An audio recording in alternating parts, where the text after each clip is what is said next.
Friends, fish fry కావాల్సినవి ఇప్పుడు ఫిష్ని తీసుకొని 1/2 kg ఫిష్ తీసుకొని చక్కగా కడిగి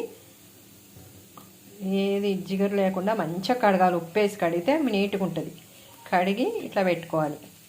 అల్లం వెల్లిగడ్డ, ఉప్పు, పసుపు ఈ 3 కలిపి బాగా కలుపుకోవాలి. ఉప్పు, పసుపు, అల్లం వెల్లిగడ్డ కలుపుకొని ఒక 1/2 అవర్ పక్కకు పెట్టుకుందాం.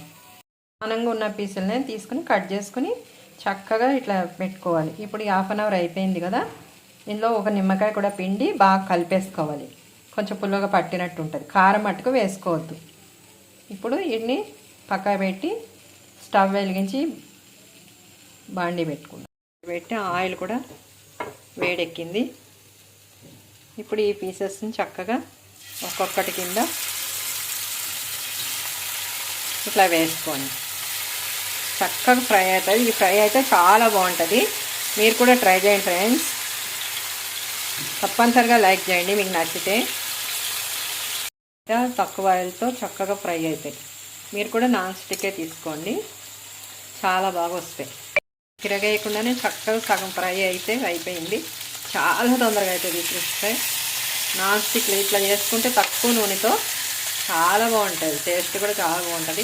ఎక్కువ ఏమి వేయక్కర్లేదు. మసాలాలు కూడా అల్లం వెల్లిగడ్డ, ఉప్పు, పసుపు వేసి నానబెట్టుకోవాలి.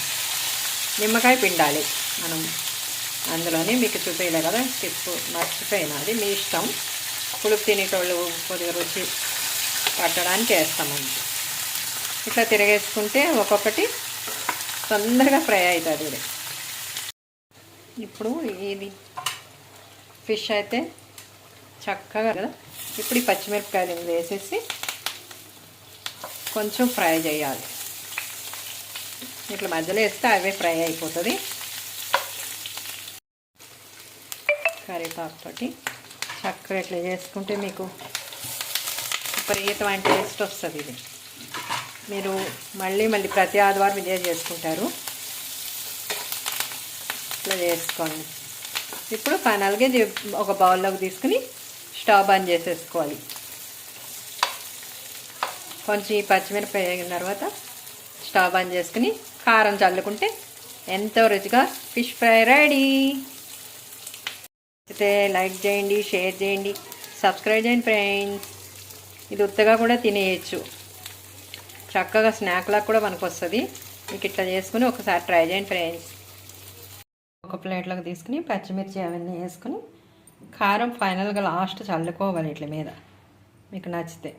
లేకపోతే ఆ పచ్చిమిరకాయలతో తింటే కూడా చాలా బాగుంటుంది. ఈ కారం బాగా చల్లుకుని పైన ఇట్లా చల్లు ఆ పచ్చిమిరపకాయలు కరివేపాకుతోటి చాలా టేస్ట్ ఉంటుంది. ఉత్తగానే తినేస్తారు. కిలో ఫిషెస్ అయినా ఒక్కలే తినేస్తారు. అట్లా ఉంటుంది టేస్ట్. మీరు కూడా మీకు నచ్చితే లైక్ చేయండి, షేర్ చేయండి, సబ్స్క్రైబ్ చేయండి ఫ్రెండ్స్. Please like.